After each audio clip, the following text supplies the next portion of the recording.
IK academy की इस गुफ्तगू में खुशामदीद। आज आर्टिफिशियल इंटेलिजेंस की बिल्कुल बेसिक बातों को स्क्रैच से कवर किया जाएगा। सही मायनों में देखा जाए तो AI ने पूरी दुनिया में एक तहलका मचा रखा है ना। तो बिना किसी देरी के एक स्ट्रक्चर्ड लर्निंग पाथ के जरिए शुरू करते हैं और देखते हैं कि आखिर ये AI है क्या और हमारी रोज़मर्रा ज़िंदगी का हिस्सा कैसे बन चुकी है। आज के इस सफ़र का एजेंडा काफ़ी स्ट्रक्चर्ड है ताकि इस मुश्किल लगने वाले टॉपिक को आसान हिस्सों में बांटा जा सके।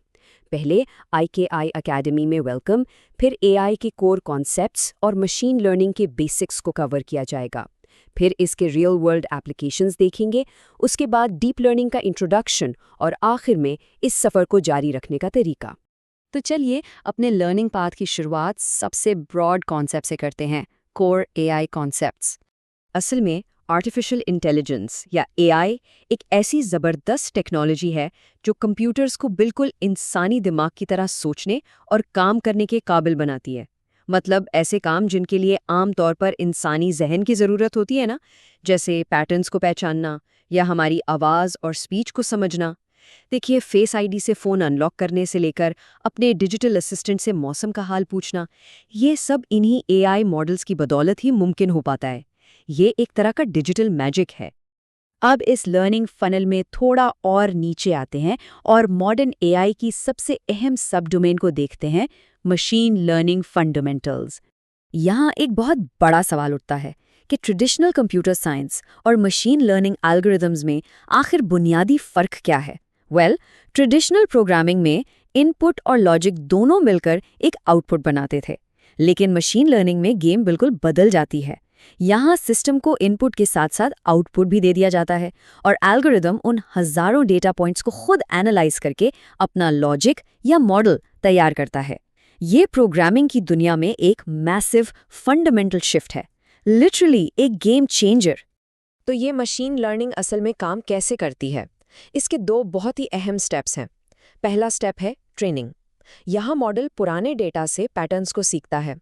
और दूसरा स्टेप कहलाता है इन्फरेंस, जहां उस तैयारशुदा मॉडल को नए डेटा पर अप्लाई करके प्रिडिक्शंस की जाती हैं। मिसाल के तौर पर ज़रा एक बैंक लोन की एप्लीकेशन का निज़ाम सोचिए। पुराना डेटा बताता है कि किन लोगों का क्रेडिट स्कोर कैसा था और उनका लोन अप्रूव हुआ या नहीं। मॉडल इस डेटा पर अच्छी तरह ट्रेन होता है और फिर किसी नए एप्लीकेंट के आने पर खुद ही फैसला कर लेता है कि लोन मिलना चाहिए या नहीं। है ना कमाल की बात?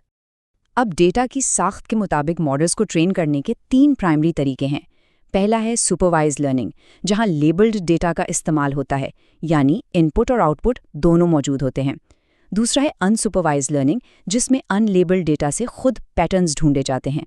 और तीसरा तरीका रीइंफोर्समेंट लर्निंग कहलाता है, जो पूरी तरह रिवॉर्ड बेस्ड होता है। ये जो रीइंफोर्समेंट लर्निंग का कॉन्सेप्ट है ना, ये बहुत ही मज़ेदार और सिंपल है। इसे बिल्कुल इसी तरह समझा जा सकता है जैसे किसी पालतू जानवर को ट्रेनिंग दी जा रही हो। जब वो कोई सही काम करता है तो उसे ट्रीट मिलती है, राइट? बिल्कुल वैसे ही एल्गोरिथम डिजिटल रिवॉर्ड्स हासिल करने के लिए अपने एनवायरनमेंट के साथ इंटरैक्ट करता है। या फिर इसे स्नेक्स एंड लैडर्स की गेम की तरह समझ लें, जहां सीढ़ी चढ़ने पर रिवॉर्ड मिलता है और सांप के काटने पर पेनल्टी लगती है। अब इन एब्स्ट्रैक्ट कॉन्सेप्ट से निकलकर तीसरे हिस्से की तरफ चलते हैं, real world AI applications. Machine learning तो अब हमारी आम जिंदगी में प्रैक्टिकली हर जगह मददगार साबित हो रही है।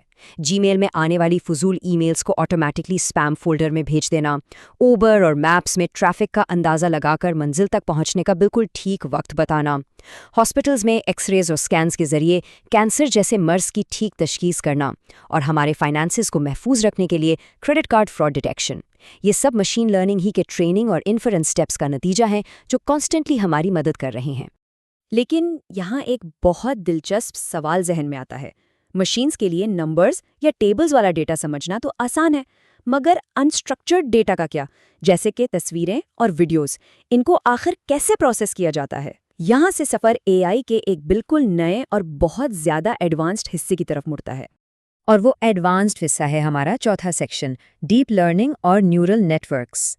डीप लर्निंग असल में मशीन लर्निंग की एक ऐसी सब डोमेन है जो कॉम्प्लेक्स और रॉ डेटा को प्रोसेस करने में महारत रखती है। जहां आम एल्गोरिदम्स इमेजेस या वीडियोस को प्रोसेस करने में स्ट्रगल करते हैं, वहां आर्टिफिशियल न्यूरल नेटवर्क्स आते हैं, इनका स्ट्रक्चर बिल्कुल हमारे इंसानी दिमाग के न्यूरॉन्स जैसा होता है।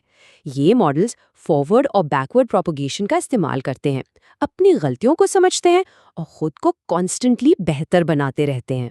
इन न्यूरल नेटवर्क्स के अंदर कनेक्शंस के वेट्स को एडजस्ट करने का अमल बड़ा ही फैसिनेटिंग है। इसको इस तरह सोचिए जैसे एक कॉलेज का उस्ताद किसी स्टूडेंट के फाइनल सीजीपीए को ठीक तरह कैलकुलेट करने के लिए मिड टर्म्स, असाइनमेंट्स और क्लास टेस्ट्स की वेटेज को ध्यान से एडजस्ट करता है। ठीक वैसे ही न्यूरल नेटवर्क्स भी ट्रायल और एरर का इस्तेमाल करते हुए अपने पैरामीटर्स को लगातार बदलते रहते हैं। इनका मेन मकसद सिर्फ एक होता है, एंड रिजल्ट में गलती का इम्कान कम से कम हो और एक्यूरेसी सबसे ज़्यादा हो।